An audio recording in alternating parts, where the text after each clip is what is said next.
মানুষ কি দিনে দিনে ক্রমেই চরম অসহিষ্ণু হয়ে পড়ছে? সামান্য কয়েকটা টাকা নিয়ে বিবাদ, তাতেই খুন।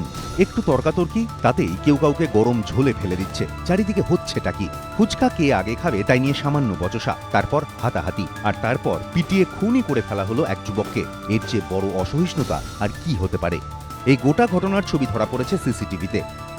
ঘটনাস্থল দিল্লির স্বরূপনগর। ঘটনাটি ৪ আগস্টের। ফুচকা খেতে এসেছিলেন পেশায় মোটর মেকানিক ইরফান নামে এক যুবক। তখনই হাজির হয় আরও ২ যুবক। কে আগে ফুচকা খাবে তা নিয়ে শুরু হয় বিবাদ। তারপরই রাস্তায় ফেলে বেধড়ক পেটানো হয় ইরফানকে। লাথি থেকে ঘুষি, বাদ যায়নি কোনো কিছুই। এভাবেই প্রকাশ্য রাস্তায় চলতে থাকে আইন হাতে তুলে নেওয়ার খেলা। এরপর হাসপাতালে নিয়ে গেলে মৃত্যু হয় আক্রান্তর। ঘটনায় ২ অভিযুক্তকে গ্রেপ্তার করেছে পুলিশ। পুলিশ সূত্রে খবর, সিসিটিভি ফুটেজে দেখা গিয়েছে ওই যুবকের ওপর চড়াও হওয়ার আগে একটি দোকানে দাঁড়িয়ে মদ কিনছিলেন সুনীল। সেই ছবি দেখেই সুনীলকে চিহ্নিত করেন তদন্তকারীরা। পুলিশ সূত্রে খবর, জেরায় অপরাধ কবুল করেছে ধৃতরা। কিন্তু সামান্য ফুচকা খাওয়া নিয়ে এত বড় ঘটনা ঘটল কি করে?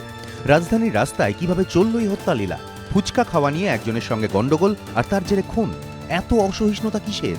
জীবন কি এতই সস্তা হয়ে যাচ্ছে? এবিপি আনন্দ।